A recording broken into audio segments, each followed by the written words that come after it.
Treasure Island by Robert Louis Stevenson. Chapter 2. Black Dog appears and disappears. Vocabulary. A cutlass is a short sword with a curved blade. Tallowy means waxen or resembling tallow, which is a hard animal fat used to make candles and other things. Sunny means a familiar form to address for a boy. Discipline is a controlled behavior or showing self-control. A talon is a sharp-hooked claw of a bird of prey. Gatling is the sound of indistinct chatter. Oath, in this context, means a curse word. Stroke means the loss of brain function arising when the blood supply to the brain is suddenly interrupted. The gallows are a wooden framework on which people are put to death by hanging. A lancet is a sharp, pointed, two-edged surgical instrument used to open a vein. A buccaneer is another word for a pirate. Chapter 2.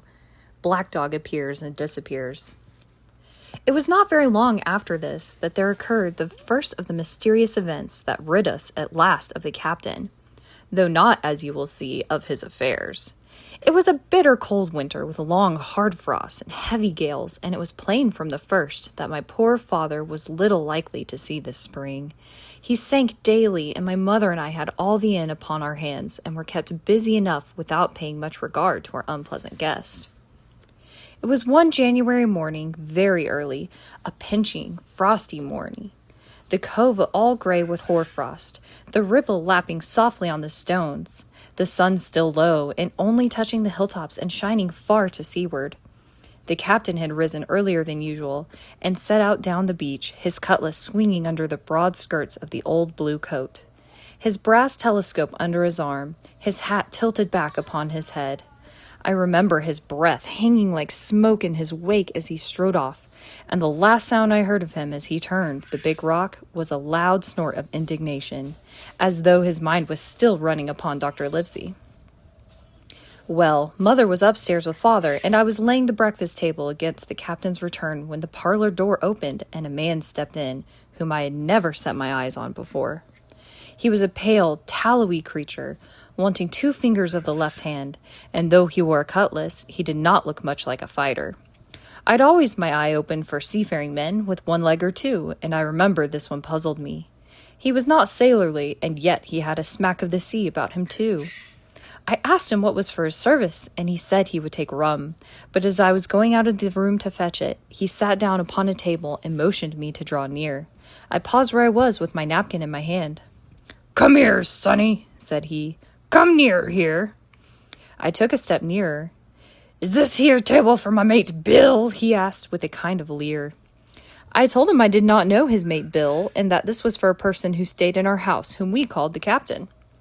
"Well," said he, "my mate Bill would be called the captain, as like as not. He has a cut on one cheek, and a mighty pleasant way with him, particularly in drink, has my mate Bill.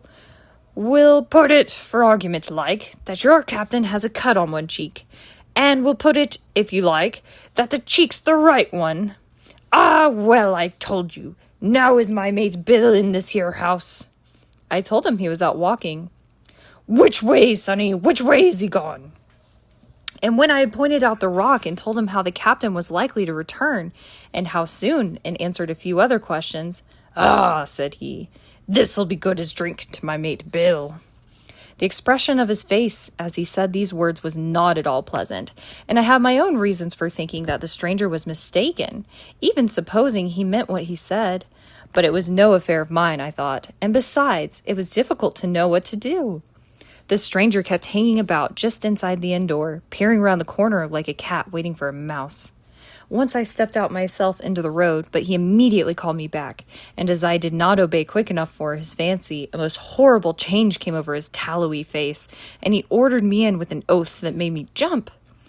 As soon as I was back again, he returned to his former manner, half fawning, half sneering, patted me on the shoulder, told me I was a good boy, and he had taken quite a fancy to me. "I have a son of my own," said he, "as like you as 2 blocks, and he's all the pride of my heart. But the great thing for boys is discipline, sonny, discipline. Now, if you had sailed along with Bill, you wouldn't have stood there to be spoken to twice, not you. That was never Bill's way, nor the way of which is sailed with him. And here, sure enough, is my mate Bill with a spyglass under his arm. Bless his old art, to be sure.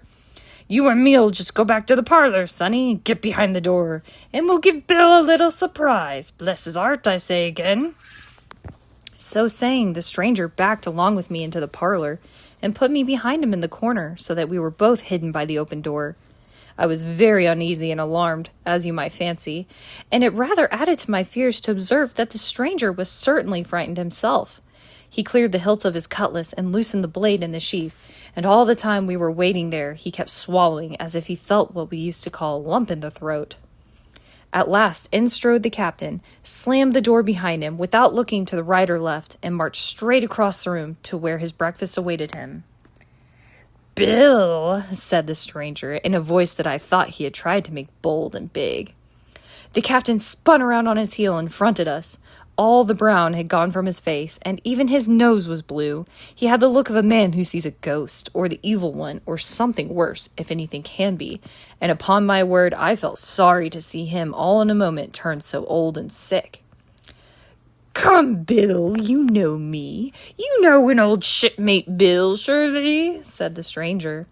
The captain made a sort of gasp. "Black Dog," said he. "And who else?" returned the other, getting more at his ease. "Black Dog as ever was, come for to see his old shipmate Billy at the Admiral Benbow Inn. Ah, Bill, Bill, we have seen a sight of times, us two, since I lost them 2 talons," holding up his mutilated hand. "Now look here," said the captain. "You've run me down. Here I am. Well, then, speak up. What is it?" "That's you, Bill," returned Black Dog. "You're in the right of it, Billy. I'll have a glass of rum from this dear child here, as I've took such a liking to, and we'll sit down, if you please, and talk square, like old shipmates." When I returned with the rum, they were already seated on either side of the captain's breakfast table. Black Dog next to the door and sitting sideways so as to have one eye on his old shipmate and one, as I thought, on his retreat. He bade me go and leave the door wide open. "None of your keyholes for me, sonny," he said, and I left them together and retired to the bar. For a long time, though, I certainly did my best to listen. I could hear nothing but a low gattling, but at last the voices began to grow higher, and I could pick up a word or two, mostly oaths, from the captain. "No, no, no, no, and an end of it," he cried once, and again. "If it comes to swinging, swing all, say I." Then, all of a sudden, there was a tremendous explosion of oaths and other noises. The chair and table went over in a lump. A clash of steel followed, and then a cry of pain, and the next instant I saw Black Dog in full flight, and the captain hotly pursuing, both with drawn cutlasses, and the former streaming blood from the left shoulder.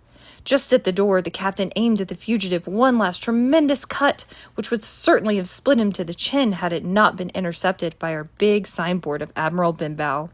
You may see the notch on the lower side of the frame to this day. That blow was the last of the battle.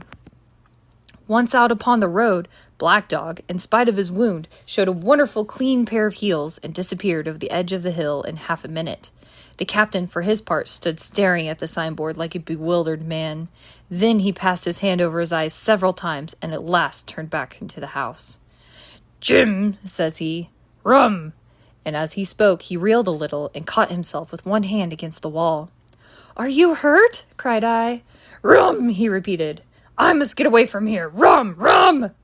I ran to fetch it, but I was quite unsteadied by all that had fallen out, and I broke one glass and fouled the tap, and while I was still getting in my own way, I heard a loud fall in the parlor, and running in, beheld the captain, lying full length upon the floor.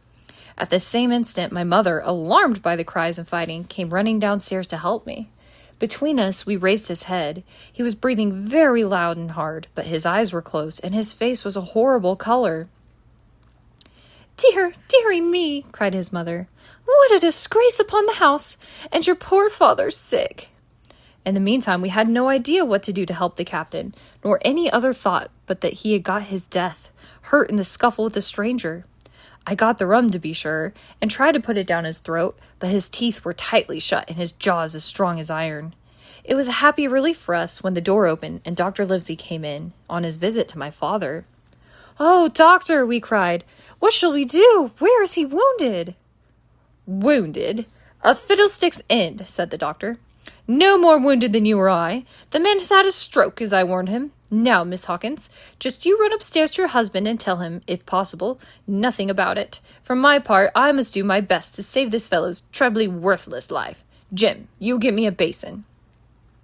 When I got back with the basin, the doctor had already ripped up the captain's sleeve and exposed his great sinewy arm.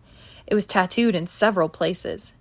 "Here's luck, a fair wind, and Billy Bones his fancy," were very neatly and clearly executed on the forearm, and up on the shoulder there was a sketch of a gallows and a man hanging from it, done, as I thought, with great spirit. "Prophetic," said the doctor, touching the picture with his finger. "And now, Master Billy Bones, if that be your name, we'll have a look at the colour of your blood. Jim," he said, "are you afraid of blood?" "No, sir," said I. "Well then," said he, "you hold the basin." And with that he took his lancet and opened a vein. A great deal of blood was taken before the captain opened his eyes and looked mistily about him.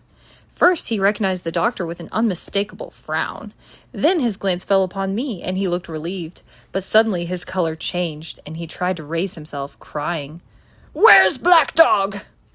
"There is no black dog here," said the doctor, "except what you have on your own back. You've been drinking rum, you've had a stroke, precisely as I told you, and I have just very much against my own will dragged you head foremost out of the grave. Now, Mr. Bones—" "That's not my name," he interrupted. "Much I care," returned the doctor. "It's the name of a buccaneer of my acquaintance, and I call you by it for the sake of shortness. And what have I to say to you about this is, one glass of rum won't kill you, but if you take one, you'll take another, and I stake my wig, if you don't break off short, you'll die. Do you understand that? Die, and go to your own place, like the man in the Bible. Come now, make an effort. I'll help you to your bed for once." Between us, with much trouble, we managed to hoist him upstairs and laid him on his bed, where his head fell back on the pillow as if he were almost fainting. "Now, mind you," said the doctor, "I clear my conscience. The name of rum for you is death." And with that he went off to see my father, taking me with him by the arm. "This is nothing," he said as he had closed the door. "I've drawn enough to keep him quiet a while. He should lie for a week where he is. That is the best thing for him and you, but another stroke would settle him."